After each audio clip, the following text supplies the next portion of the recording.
I'm finally at a point where I can't stand this anymore. I've been in love with this woman for a very long time, maybe a couple of years at this point, and I'm not sure if I should just kill it or attempt to make something with her. I met my ex-wife, her sister, when I was 23 years old, and the relationship developed very quickly, and by 26, I had my son and daughter, and had gotten married. However, within months of being married, my ex-wife had an affair, but worse than that, the man she cheated with had gotten her into heroin. After confronting her on this, she said she was going to get help, but instead, she left in the night. I haven't heard from her in 4 years, and last I've heard she's still with that guy and is homeless in Las Vegas. Not sure how true that is, but being focused on holding it together for the kids, I really don't have the time to chase her down, nor do I want to after what she pulled. I ended up getting a divorce in absentia. I did, however, maintain a very positive relationship with my in-laws. Every other weekend, my kids stay over with their grandparents on that side, and they pretty much treat me like a son still. I still go to parties at Christmas, and am reasonably liked by the family. Nobody talks about my ex anymore, mainly to not worry my kids. My oldest son is very hurt by his mother leaving. He's 9 now, and I've had to get therapy for him after he told me he hoped his mother was dead. She had been getting verbally abusive toward the end, which was when he was around 5 or 6. Anyhow, in the year following my ex leaving, her sister and her boyfriend had started coming around a lot to see the kids. They knew I worked a lot and would babysit and call it practice, as they wanted to have children of their own. My kids loved them and were spoiled by them, which I didn't mind because we all needed a little positivity. They got married and were very much in love. However, her husband was killed in a workplace accident shortly after the birth of their daughter. It has been extremely rough and painful for everyone involved, as one can imagine. I followed my sister-in-law's example and began to take her daughter to give her time to herself if things got too hard to deal with or she needed alone time. She's been in grief counseling for a few years, but she still wears her ring and has told me she can't ever imagine dating again. I talk to her about him frequently, and she's gotten to a better place, but she's still very much in love with him. I can't imagine that sort of pain. Over the last 2 years, we've been a more constant figure in each other's lives. My kids love their aunt, and I have her over for dinner a couple times a week. My daughter and her daughter have become close and love being around each other, so they have sleepovers. I've moved on from my ex by this, but the idea of dating someone as dangerous as their mother has kept me out of the dating scene. I don't know when it happened, but slowly I began to get soft on my SIL. She's a great mom for what she's had happened to her. She's one of the sweetest people I know, and her sense of humor always leaves me laughing and happy. Then I started realizing that I'm physically attracted to her. I've always felt kind of guilty about it because her late husband was a good friend, and since she's obviously still grieving, so I kept it to myself. Since COVID started, we've been together a bit more because social distancing has had us lose contact with most other people. Nothing romantic has ever been discussed, and I try not to flirt, but last week it was very late, and after the kids went to bed, I made us a few drinks, not enough to get drunk, but she decided she'd rather spend the night, so I took my couch. I woke up to breakfast this morning, and the 4 of us felt like the sort of family I've always wanted. She even kissed my forehead, which is not something she normally does. I still didn't say anything, but after she left, I found my son quietly playing with his toys in his room. He looked upset, so I asked him if he was all right. He tells me point blank in the way only a kid can that he wishes my SIL was his mother. I sat down with him and asked him why he thought that way, and he gave a whole bunch of reasons for her being nice to him, that she never yells about anything. He likes seeing her with his grandparents, and she draws pictures with him, which I didn't know they did. By the end of it, my heart is already melting for this woman, even more wound up.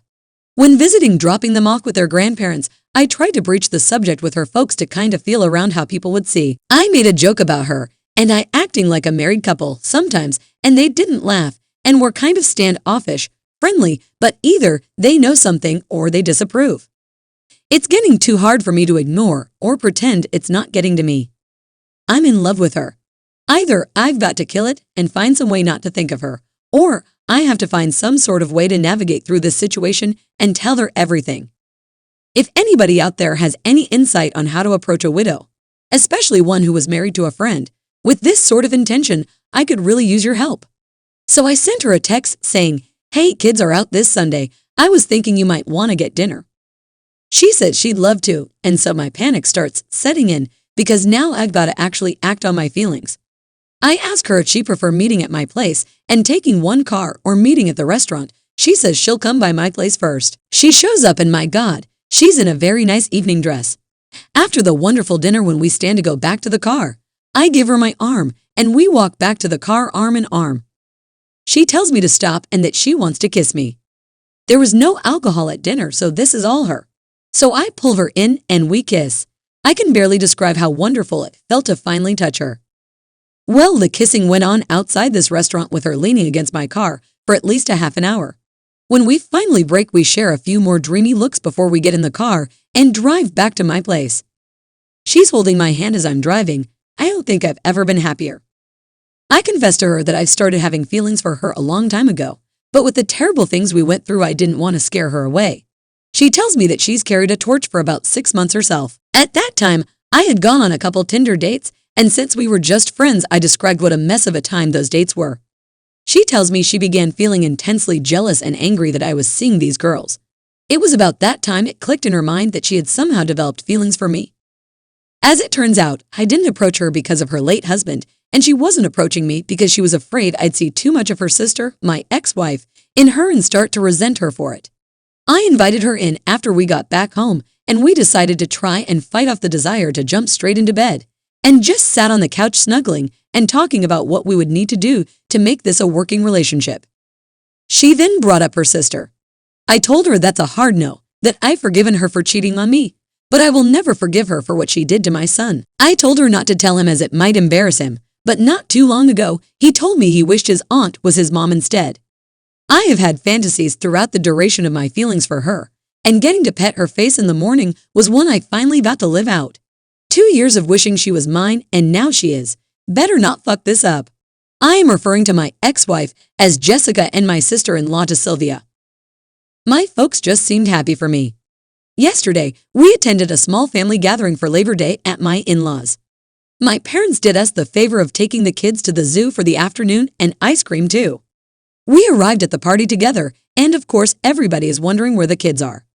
Felt like a million things were telling me not to do this, so I took her by the hand and we both explained the kids were not here because we intended on telling everyone that we are now a couple. We got some hugs.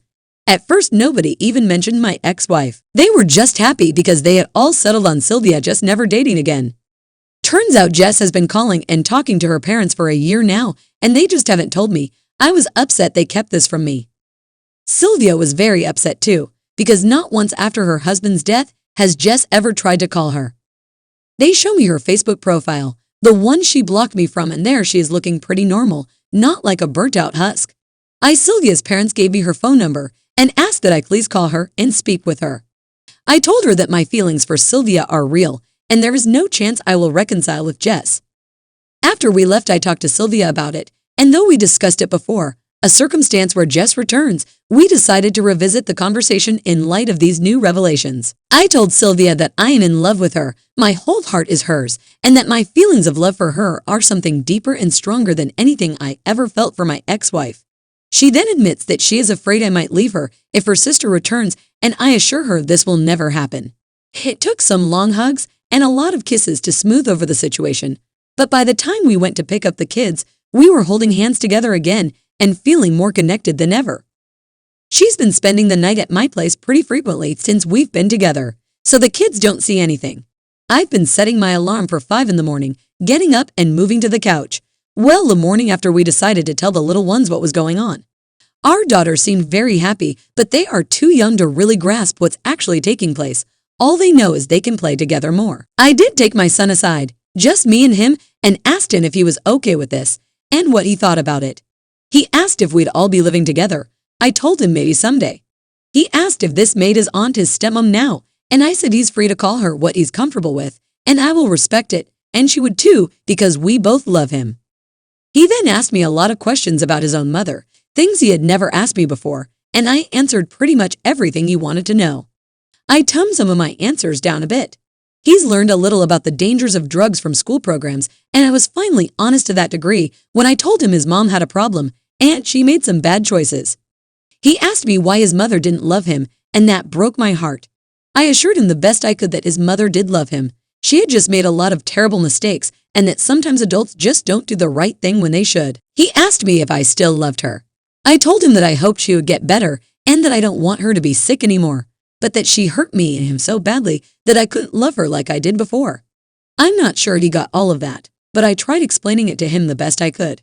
All that aside, he has been so much happier and less withdrawn since Sylvia has been with us, and he's always going out of his way to do all the typical kid stuff to impress her that I did with my own mom.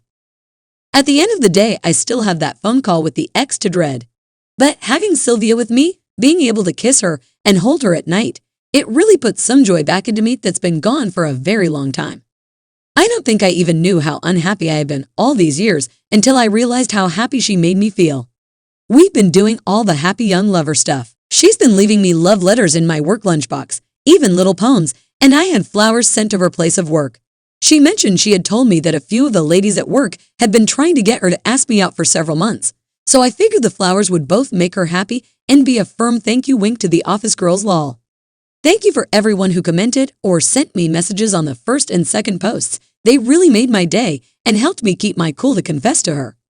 Feel free to ask me anything, but I think this just about does it for my updates. My ex-wife is in a much better place and is in recovery. 8 months clean by this point. She finally told me the details of the affair and how things happened, how she got into drugs. Not stuff I really wanted to hear, but she's trying to get her life together, and as much as I dislike the things she's done to me and the kids, I want her to get healthy. I shouldn't, but I still worry about her sometimes. Anyhow, I got around to telling her about Sylvia and I, and she was dumbfounded by it. When I first met my ex, she was 19 and Sylvia was 14, and in her mind, she always viewed her as a kid in regards to me, which to be fair I did used to refer to Sylvia and her kid sister. When she remembered that her sister is a fully grown adult who was married and had a child, that her hinting I was a creep stopped.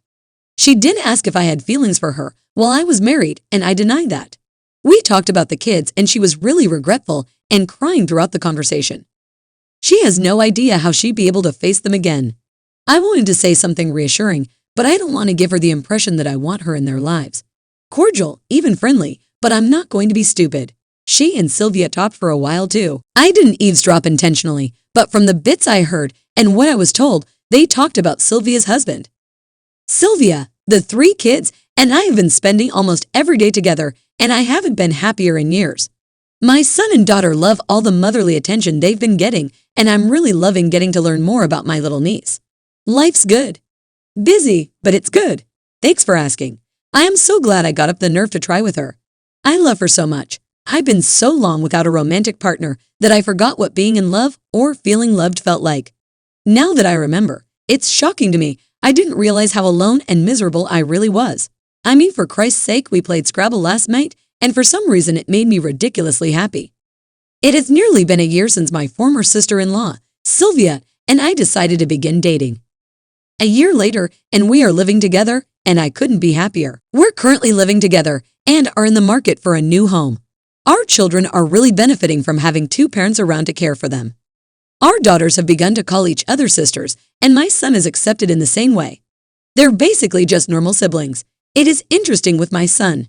When he is talking to his friends or teacher, he refers to Sylvia as his mom. But when calling her or talking to her, he still calls her auntie, and our daughters are the same as I am uncle. It confuses some people we meet, but it's always an interesting story to tell.